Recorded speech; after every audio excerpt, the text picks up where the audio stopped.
आमच्या गोष्टीमध्ये ही गोष्ट आहे लोकहिताची. विजयगडचा राजा विजय सिंग हे लढाई करून राज्यात परत जात होते आणि त्यांना वाटेत एक जंगल दिसलं. जंगलच्या बाहेर ते उभे राहिले आणि तिथंच ते थांबले. आता एवढ्या भल्या मोठ्या सैनिकाला अन्नधान्याची सोय करण्यासाठी त्यांनी मंत्र्यांना सांगितले की ज्या शेतात चांगलं धान्य पिकलं असेल त्या शेतातलं धान्य सगळं कापून आणा. आणि ते मंत्री निघाले. वाटेत एक त्यांना शेतकरी दिसला आणि त्या शेतकरी त्यांनी विचारले की या गावात सगळ्यात चांगली शेती जिथं आहे जिथं आम्हाला घेऊन जा. त्यांनी एका शेतात नेलं आणि त्या शेतात धान्य पिकलेलं होतं. ते धान्य कापण्यासाठी त्यांनी सैनिकांना सांगितलं की या शेतातलं पूर्ण धान्य कापून घ्या.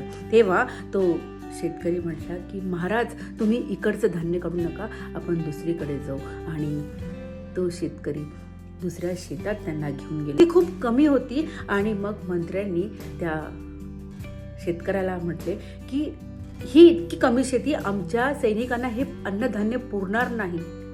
तेव्हा तो शेतकरी म्हटला की जी तुम्हाला सर्वात आधी शेती दाखवली ती माझी नाही आणि त्या माणसाला सुद्धा आपण विचारलं नव्हतं.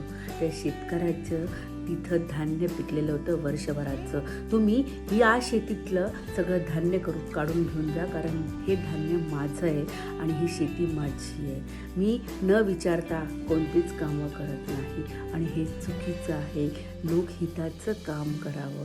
जेव्हा मंत्र्यांना ही गोष्ट कळली तेव्हा मंत्र्यांनी त्या शेतकऱ्याला राजाकडे घेऊन गेले आणि राजाला सगळी झालेली घटना सांगितली.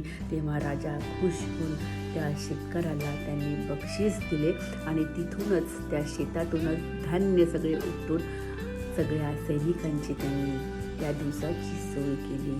असे लोकहित